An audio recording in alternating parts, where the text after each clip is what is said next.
Hi, this is Michael Palermo.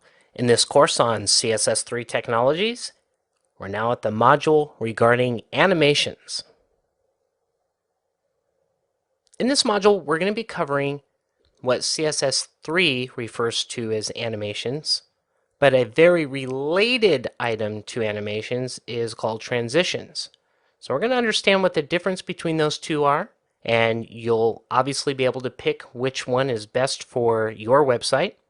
And then we're going to have a summary based on the things that we've learned. And the show starts now, not because it's the first topic on the list, but it's also a hint as to how it's different than a transition. Animations are in effect when you define them. You'll see what I mean in just a moment. But first, we need to understand a key concept. Keyframes are used in animations. Let's take a look at the syntax for this one here.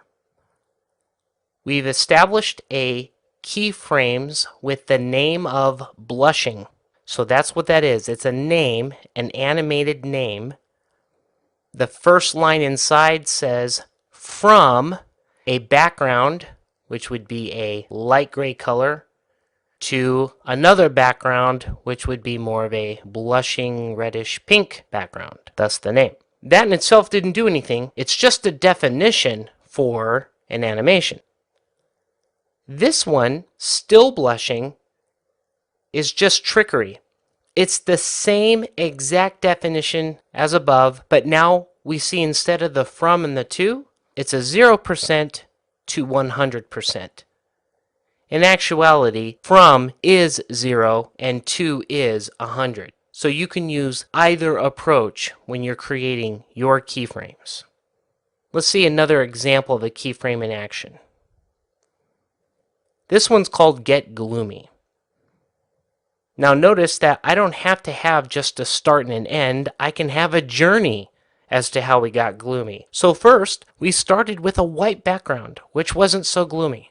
At 25% of the animation, it started to get gloomy. You can see the background is all D's, starting to become like a grayer color, and you can see it just descends down, and finally at 100%, we're at black. But it does raise a question. If we have a 25%, 50%, and 75%, well, of what? How did this journey come about, and how do we know how long it is? Keyframes work with animations. So if this is the definition, to understand those steps, we need its counterpart, which is an animation. Let's see how that works. Let's say we have an ID in the HTML called target.animate, and we specify an animate property. We're saying this particular element, whatever has the ID of target.animate, I would like to use the animation. Let's go find the one called Get Gloomy, and we're going to specify 5 seconds. So now we understand those percentages. 25% of 5 seconds, 50% of 5 seconds, and so forth. Other things we can do. How long do we want the animation to go on for? We can specify that it goes on infinitely. We can also specify that once it reaches the end, we can have it alternate and go in reverse. And it just continues that loop and cycle.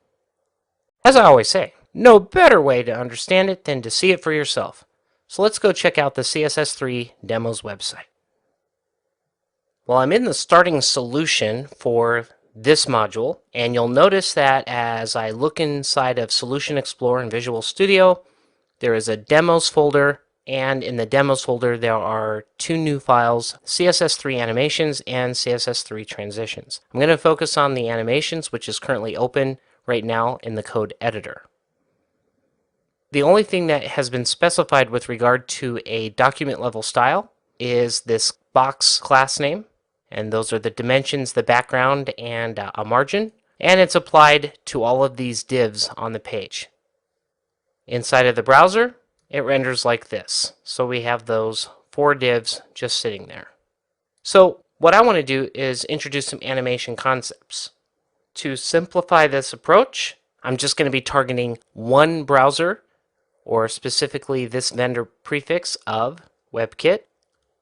keyframes, and I will go with blushing, as we talked about earlier. Now, what that means I need to do is create my from.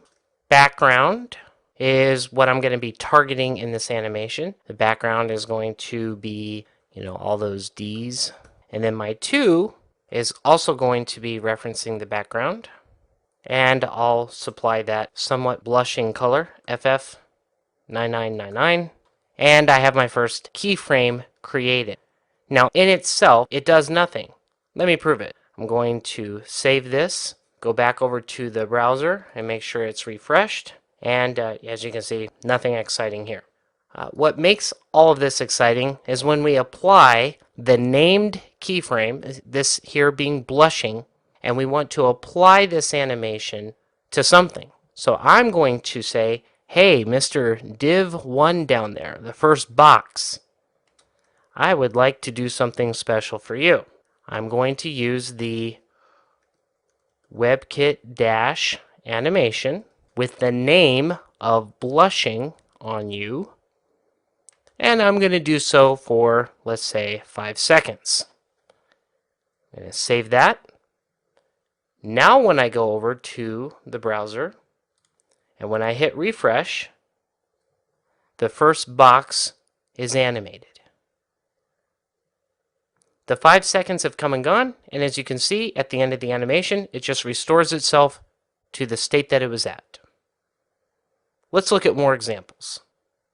Now I've just collapsed that blushing animation here. It's still on the page, just want to gain some real estate for this next one. It's an animation called Color Me, where I've introduced now, instead of from and to, I have the 0, 25, 50, and 100%. I have my colors here that are going to change, and I've applied this to this second box, and I'm going to go for 6 seconds. I will save that, return to the page, refresh.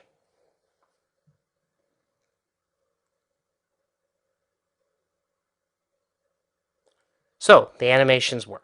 Once again, I've collapsed the definition here, and now I'm going to bring in the next example.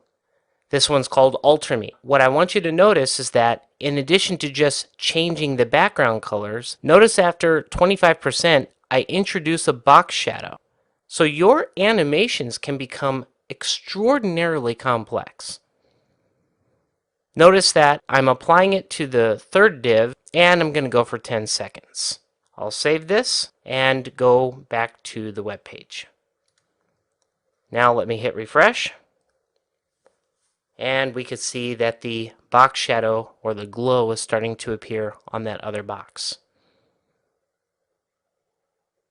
And it's done. The final example, of course, it has to be a showstopper. So I'm going to bring that one into play. And I've called it Shock Me. And the reason for that is I really want to showcase what the possibilities are. In the last module, we talked about transforms. And now I'm applying some transforms in this journey along the way. Notice that I am scaling and rotating and translating. And when these values change from one step to the next, it's going to groove itself away into each one of those and provide an amazing transformation. Also notice that when I apply this animation called Shock Me, I'm going to go for 12 seconds, but I'm going to apply the infinite and alternate, which means keep doing this, and when you're done with the animation, go ahead and go in reverse. Let's see how this looks. I'm going to save it and go back to the page. I'll hit refresh. Notice how awesome it is when we're applying the opacity, when we're applying the translate so that it can move, and the scale so it can shrink like that. We're getting a full scale benefit of some amazing animations, so easy to apply.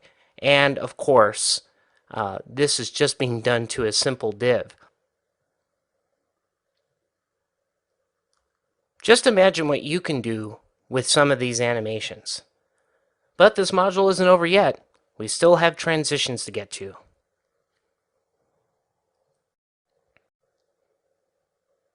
So what are transitions? Think of them as reactive animations. They have a slightly different syntax than animations, but I think you're really going to enjoy the difference. Let's look at an example here. We have a class name called changeBack. Now, a transition is being applied to this element or to this class itself, and the transition is stating we're going to be focusing on the background for 2 seconds. But what's going to change about the background? This is how transitions are different. In the hover event, the background is changed. Because a change occurred in the hover, the transition is going to make sure that it transitions to that color in 2 seconds. We can add other facets, such as not only the background, but the width as well, for 2 seconds. And now you can see when I apply the hover, I change the background and the width.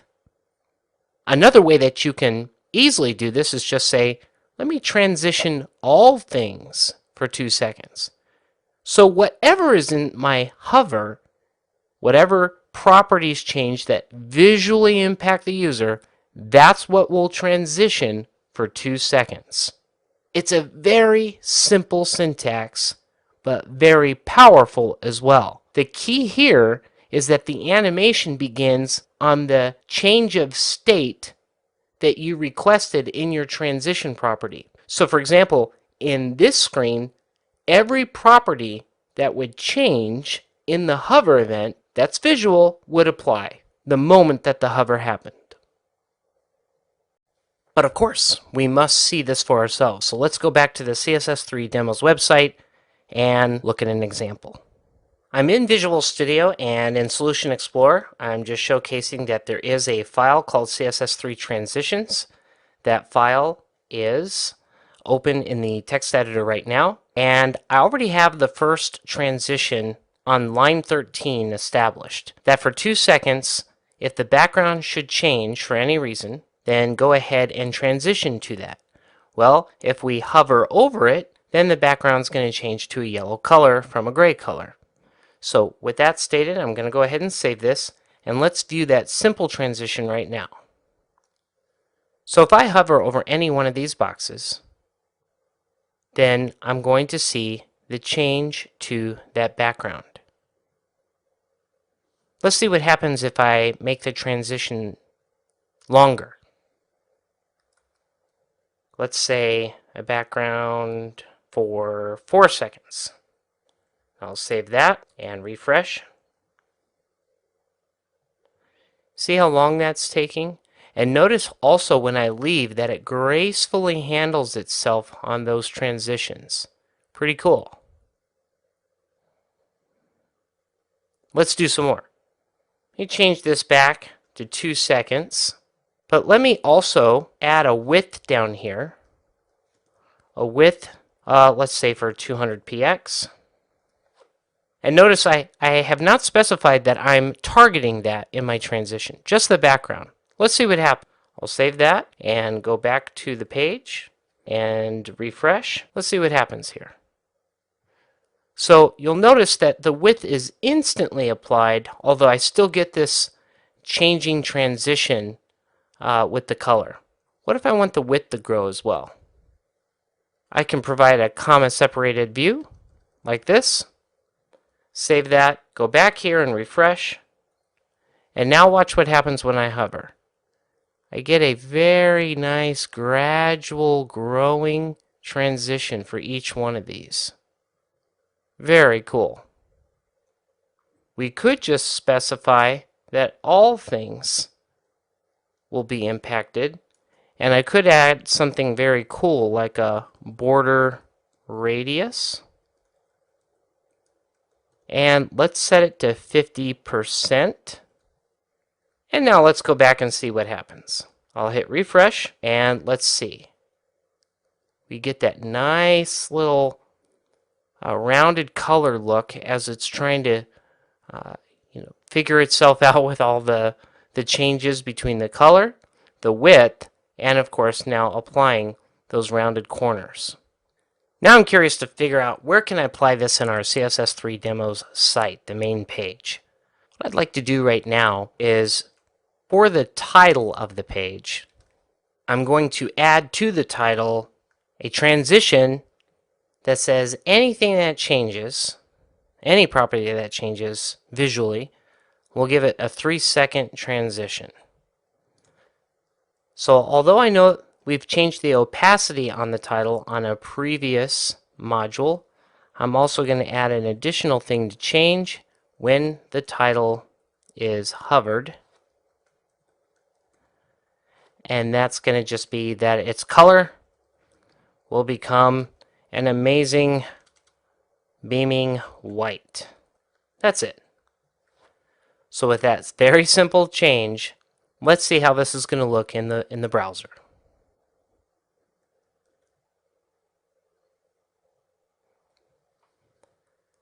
There is the title. Let me go ahead and hover over it.